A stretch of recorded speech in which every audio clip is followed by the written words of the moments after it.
Nasa Kuala Lumpur, Malaysia na si Pangulong Ferdinand Marcos Jr. para lumahok sa 46th ASEAN Summit and related summits.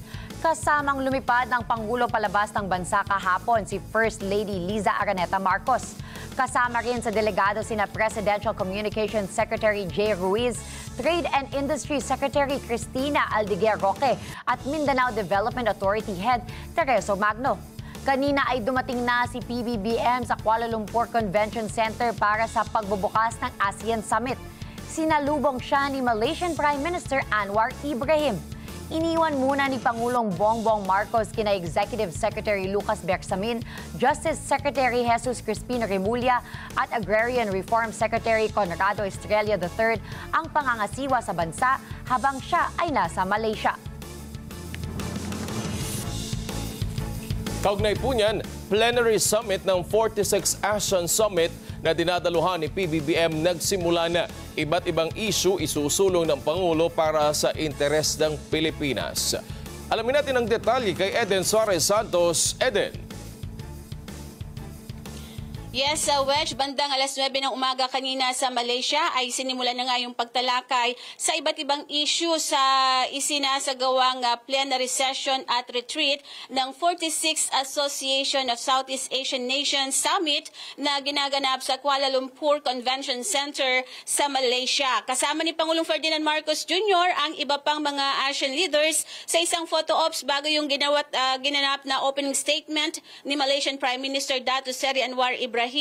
Sinabi ni Prime Minister Ibrahim na ikinararangal nila na sila ang chairman ng ASEAN Summit na ang tema sa taong ito ay inclusivity and sustainability. Tiniyak nito ang pagtalakay sa US policy of reciprocal tariffs bukod sa regional and global challenges kabilang yung mga pag-unlad sa South China Sea, sitwasyon sa Myanmar, gayon din yung maritime security, pagbabago ng klima, itong climate change, economic volatility at digital disruption. Kasabay nito, tututukan din ng Pangulo ang pagsusulong ng ethical at responsible artificial intelligence, regional framework at iba pang mahalagang mga issue.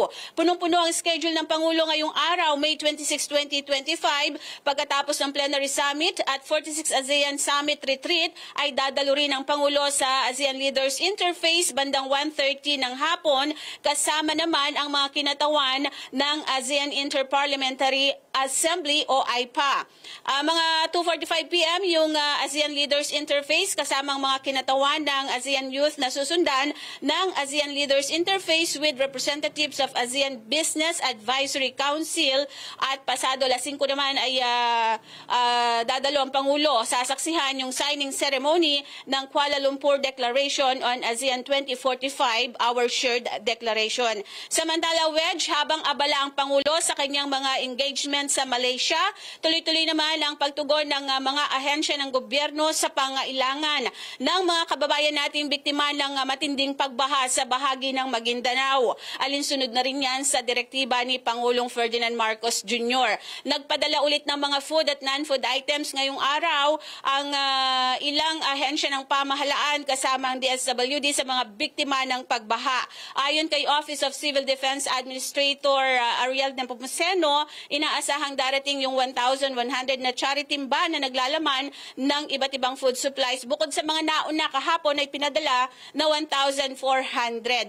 Wedge, balikan natin yung sa Malaysia, dun sa intervention ng Pangulo, ay sinabi niya na habang sinusuportahan ng Pilipinas ang chairmanship ng Malaysia sa ASEAN Summit, ay naghahanda na rin ang Pilipinas sa pagtatalaga sa bansa na maging chair ng ASEAN Summit sa susunod na taon o sa 2026, kung saan dito nga sa Pilipinas gaganapin yung summit na yan. Wedge, back to you.